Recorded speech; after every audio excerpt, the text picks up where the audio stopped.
याचिकाकर्ता के वकील हैं। विनीत, आज जो आदेश हुआ है सुप्रीम कोर्ट का, उसमें क्या क्या है और सुप्रीम कोर्ट ने कब तक इस मामले में जवाब देने को कहा है केंद्र सरकार और यूजीसी को, और कमेटी कब तक फॉर्म में होगी इस मामले में? देखिए, ये अभी जो पहले के जो रूल्स थे 2012 के जो रूल हैं वो 2012 रूल को ही अब इम्प्लीमेंट कर दिया गया है, और जो नए रूल थे 2026 वाले उनको स्टे कर दिया गया है। और अब जो है, अब जो कमेटी की बात, जो फॉर्म करने की बात है, अब 19 मार्च की डेट रखी गई है। और उसमें ये सजेशन सर्वोच्च न्यायालय के मुख्य न्यायाधीश की तरफ से आया है कि कमेटी बनाई जाए जिसमें लीगल एक्सपर्ट्स भी हों, अकेडमिक भी हों, और इन जो रूल्स के अंदर जो हम लगातार बात कर रहे थे 3C को लेकर, जो जातिगत भेदभाव को दर्शाता है, वहाँ पर सिर्फ जनरल कास्ट को छोड़ के बाकी सबको इंक्लूड कर दिया गया था। तो कहीं ना कहीं ये दिखाया जा रहा था कि जनरल कास्ट के जो लोग हैं वो ही सिर्फ डिस्क्रिमिनेशन करते हैं। इसको लेकर कंसर्न सर्वोच्च न्यायालय के मुख्य न्यायाधीश ने भी दिखाया कि कहीं ना कहीं ये लोगों को बांटने की, विद्यार्थियों को बांटने की बात कर रहा है। इसी को लेकर अब जो है स्टे कर दिया गया है और अब आगे जो कार्रवाई होना है। न्यायमूर्ति बागची ने एक बहुत अहम टिप्पणी की कि इस मामले में जो अमेरिका है वहां पर अश्वेत और श्वेत के अलग अलग स्थितियां रहती हैं, अलग अलग कॉलेज में कई बार उनको दाखिला लेना पड़ता है, तो ऐसी स्थिति यहाँ ना बने। वो आखिर किस चीज को दर्शा रहे थे और वो क्या बताना चाहते थे? देखिए, वही जो प्रॉपर इंक्लूजन की हम बात करते हैं कि सोसाइटी का हर वर्ग एक साथ मिलकर रहे, और हमारा देश का संविधान भी यही कहता है। लेकिन जो संविधान की मूल धारा जो है, चाहे हम आर्टिकल 14 की बात करें, आर्टिकल 15 की बात करें, उनका वायलेशन कहीं ना कहीं साफ साफ दिख रहा है। और इसी जस्टिस बागची ने ये कहा कि अगर इस तरीके के रूल रेगुलेशन बनाए जाएंगे तो कहीं ना कहीं हम सोसाइटी को डिवाइड कर रहे हैं। और इसी को लेकर जो है वो ये जो आपकी टिप्पणी जिसकी बात की वो आई थी, और इसको अब स्टे कर दिया गया और आगे की जो कार्रवाई है। एक अंतिम सवाल मैं आपसे करूंगा कि प्रथम दृष्टया इस मामले में जो परिभाषा है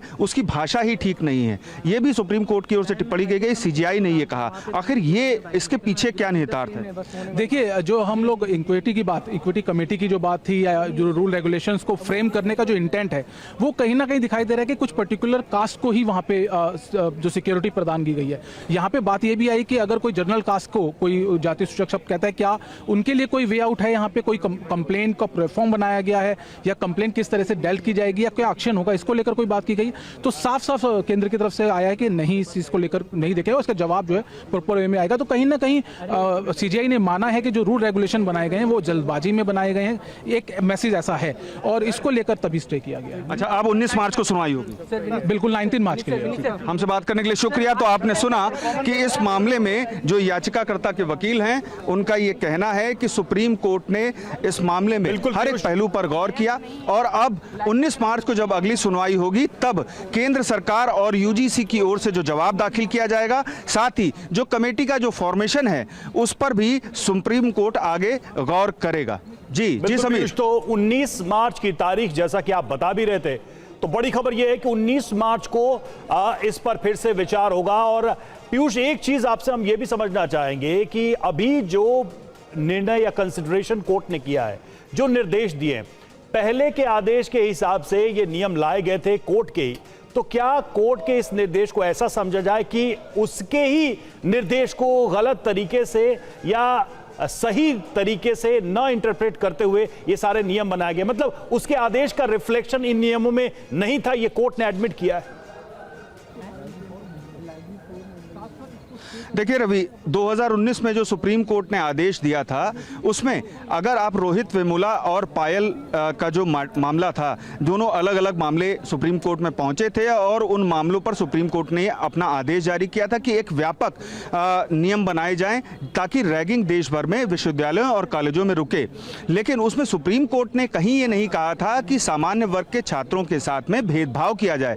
और चूंकि यूजीसी के जो नियम लाए गए नए, उसमें स्थिति स्पष्ट होती है, उसमें SC ST OBC को रखा गया, लेकिन जो उपचार था सामान्य वर्ग के लिए वो कहीं नहीं रखा गया। क्योंकि अगर किसी सामान्य वर्ग के छात्र के साथ अगर कोई सीनियर रैगिंग करता है तो ऐसी स्थिति में क्या जो मौजूदा कानून है उसके तहत कार्रवाई होगी, और या फिर जो विश्वविद्यालय अपने नए नियम लाया है उसके तहत कार्रवाई होगी? ये बिल्कुल स्पष्टता नहीं थी, क्योंकि उनको इसलिए सवाल भी था कि 15 दिनों की डेडलाइंस लगाना, या यूजीसी के ग्रांट्स को रोक देना, सब्जेक्ट्स की मान्यता खत्म कर देना, और उसके बाद कैंपस में पुलिस को इंक्लूड करना इस पूरे प्रोसीजर में, क्या ये सारी बातें कोर्ट के 2019 के आदेश के अनुरूप ही थी? कोर्ट के इस निर्देश को, अब के ताज़ा जो फैसले हैं या जो गाइडलाइंस दी गई हैं या जो इंस्ट्रक्शन दी गई, उसको कैसे देखा जाए इस कॉन्टेक्स्ट में, इस संदर्भ में, ये जो बाकी नियम बनाए गए थे उसके संदर्भ में?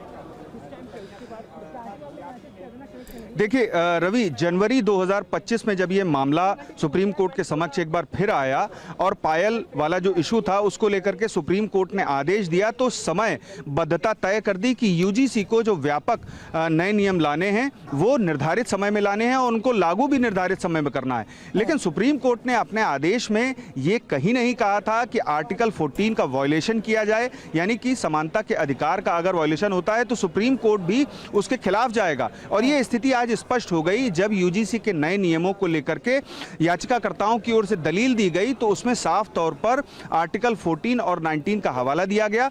और इसके मद्देनजर सुप्रीम कोर्ट ने भी ये कहा कि प्रथम दृष्टया हमें जो प्रावधान हैं उनकी भाषा उचित नहीं लगती है और ऐसे में हम विचार करेंगे। और यही वजह है कि सुप्रीम कोर्ट ने पहली ही तारीख में आज रोक लगाने का आदेश जारी किया यूजीसी के नए नियमों पर। और अब जो 19 मार्च को अगली सुनवाई होगी उसमें यह देखना होगा कि केंद्र सरकार की ओर से क्या जवाब दाखिल किया जाता है, क्योंकि सुप्रीम कोर्ट ने अपने 2019 के और जनवरी 2025 के जो आदेश दिए थे उसमें ये स्थिति स्पष्ट थी कि रैगिंग पर रोक लगाई जाए। ठीक है।